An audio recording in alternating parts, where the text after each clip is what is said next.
रतलामपुर नामक एक गांव था। उस गांव में अमर और मीरा नाम के पति पत्नी रहते थे। उनकी एक बेटी भी थी जिसका नाम परी था। वो 7 वर्ष की थी। मीरा बेहद समझदार औरत थी। अमर की एक किराने की दुकान थी, तो उन लोगों का गुजारा काफी अच्छे से हो जाता था। एक दिन की बात है, अमर रात को अपनी दुकान से घर आकर देखता है। मीरा, तुम्हारी तो तबीयत बहुत खराब है, फिर भी तुम काम में लगी हुई हो। ये नहीं कि आराम कर लो। अजी, मुझे कुछ नहीं हुआ, थोड़ा बहुत बुखार है, उतर जाएगा। ये काम वाम तो होता रहेगा, पहले तुम ये दवाई खा लो और आराम करो। मैंने कहा ना, बस हल्का सा बुखार है और कुछ नहीं, थोड़ी देर आराम करूंगी तो ठीक हो जाएगा। अमर मीरा की एक नहीं सुनता। वो मीरा को दवाई खिलाकर सुला देता है और अगली सुबह अमर देखता है कि मीरा की तबीयत अब भी ठीक नहीं हुई है और वो आज दुकान नहीं जाता। अमर को घर पर रहते रहते 1 हफ्ता हो गया था। उसके काम का भी काफी नुकसान हो रहा था। एक दिन की बात है। मीरा, मैं अभी दुकान होकर आता हूँ, वहाँ मुझे थोड़ी देर का काम है, तुम अपना ध्यान रखना। मैं यूं गया और यूं आया। ठीक है, वैसे भी मेरी तबीयत की वजह से बहुत नुकसान हो गया है। अमर मीरा की बात सुनकर दुकान चला जाता है। तभी एक औरत अमर की दुकान पर आती है। वो दिखने में बहुत मोटी थी। उसे देखकर अमर उससे पूछता है, तुम्हें क्या चाहिए? मुझे कुछ खाने को दे दो, मैं बहुत दिनों से भूखी हूँ। ठीक है, अभी देता हूँ। बिस्किट खाओगी? नहीं, मुझे खाना खाना है, तुम मुझे रोटी खिला दो। ओह, आज तो मैं अपने लिए खाना नहीं लाया, तो तुम्हें कहाँ से खिलाऊं? साहब, मैंने बहुत दिनों से कुछ नहीं खाया, मुझे बहुत भूख लगी है। तुम कहाँ से आई हो और तुम ऐसे अकेले कैसे? वैसे तुम्हारा नाम क्या है? साहब, मेरा नाम गुलाबो है। मैं अनाथ हूँ, मेरा इस दुनिया में कोई नहीं है। मैं एक काम वाली हूँ, पर मुझसे अब कोई काम नहीं करवाता। मैं मोटी हूँ ना, मैं घर घर जाकर काम करती थी, पर मेरे मोटे होने की वजह से मुझसे काम नहीं हो पाता, जिसकी वजह से मुझे अब कोई काम पर नहीं रखता। अमर को उस मोटी औरत पर दया आ जाती है और उसके मन में एक विचार आता है। क्यों ना मैं इसे अपने घर ले जाऊं?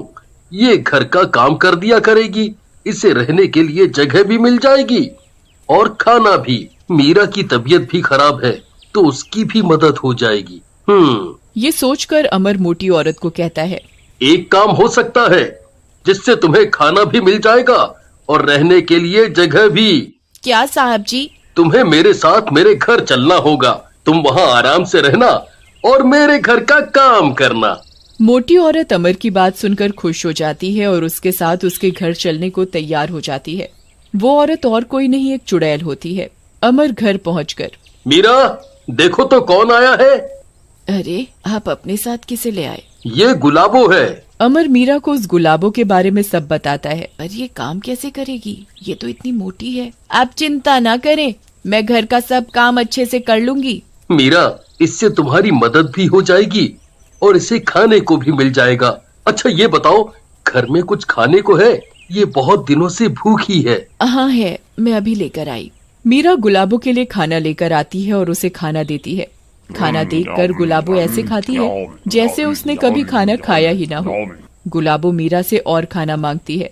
सेठानी जी, मुझे और भूख लगी है। मीरा हैरान होती है कि इतना सारा खाना दिया था, तब भी कह रही है कि उसे और खाना खाना है। नहीं, अब और खाना नहीं है, सब खत्म हो गया, जब बनेगा तब खा लेना। जी सेठानी जी।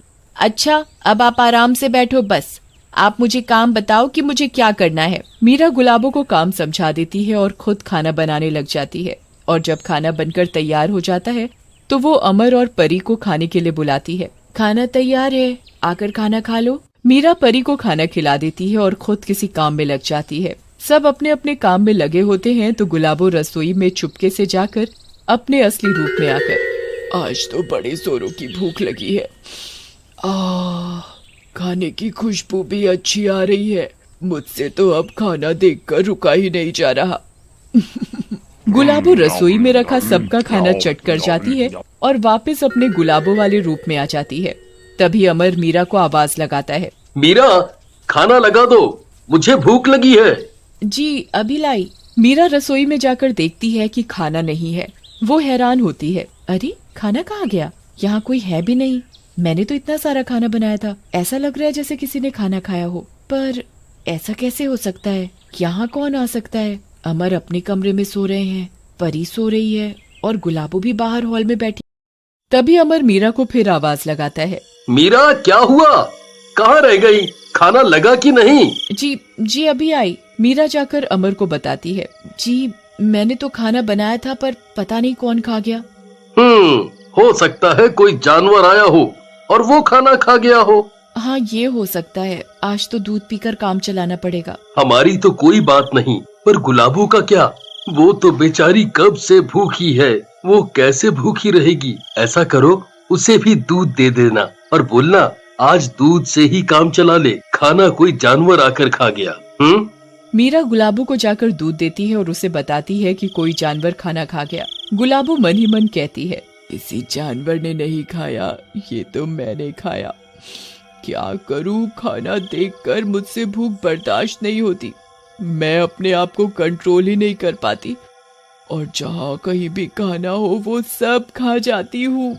अगली सुबह मीरा अमर के लिए नाश्ता बनाने में लगी होती है। तभी गुलाबो मीरा के पास आती है।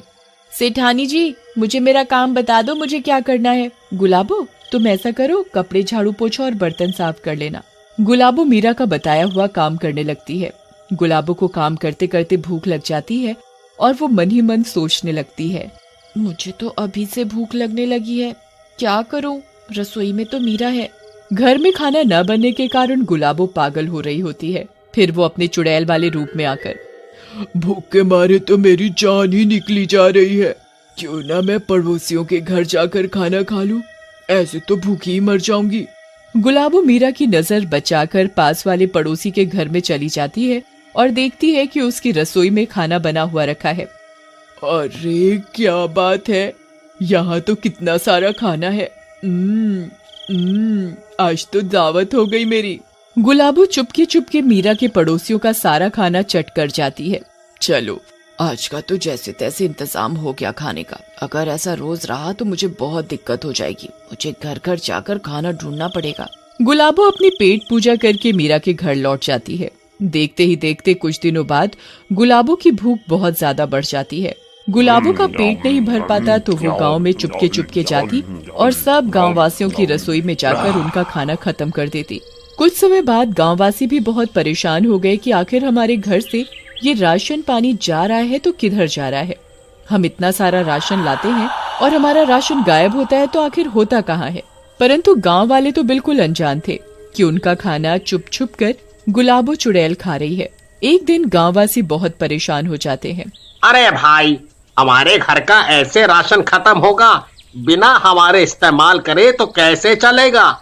इतनी तो हमारी कमाई भी नहीं है जितना हमारा राशन लग रहा है। हाँ भाई, तुम बिल्कुल ठीक कह रहे हो, हमें अब कुछ करना ही पड़ेगा, नहीं तो हम रोड पर आ जाएंगे, रोड पर। मुझे तो लगता है हमारे गांव को किसी की नजर लग गई है, हमें बाबा के पास जाकर पूछना चाहिए। हाँ भाई, तुमने बिल्कुल ठीक कहा। अगले दिन सारे गांववासी मिलकर घंटी वाले बाबा के पास जाते हैं और उन्हें अपनी परेशानी बताते हैं। ठीक है, समझ गया। ऐसा करना, तुम कल सुबह सब अपने घर से बहुत सारे पकवान बनाकर एक जगह रख देना, फिर उधर चुपचाप देखना तुम्हारा खाना कैसे गायब होता है। गांववासी बाबा की बात मान जाते हैं और अगली सुबह सारे गांववासी मिलजुल कर बहुत सारे पकवान बनाते हैं और उन्हें गांव के बीचों बीच रख देते हैं। घर में खाना न बनने के कारण गुलाबो पागल हो रही होती है। वो दूसरे घर जाकर देखती है, उधर भी खाने को कुछ नहीं होता। ऐसे ही भटकते भटकते गुलाबो उस जगह पहुंच जाती है जहां बहुत सारे पकवान रखे होते हैं। अरे क्या बात है, इतना सारा खाना, आज तो मजा आ जाएगा। गुलाबो धीरे धीरे करके गांववासियों के द्वारा बनाया हुआ सारा अनाज खा जाती है और ये सारा दृश्य गांववासी देख लेते हैं कि गुलाबो पूरे गांव का खाना खा रही है। तभी घंटी वाले बाबा समझ जाते हैं कि वो कोई साधारण औरत नहीं है, वो एक चुड़ैल है जो भूखी है और शायद उसकी मौत खाना ना मिलने की वजह से हुई है। तभी वो घर घर जाकर सबका राशन खत्म कर रही है और सबको परेशान कर रही है। बाबा गुलाबो को एक मोतीचूर का लड्डू देते हैं और वो गंगा जल में बना होता है। गुलाबो उसे भी खा लेती है और वो लड्डू खाते ही उससे उसके गले में जलन होने लगती है और वो आग में जलकर खत्म हो जाती है।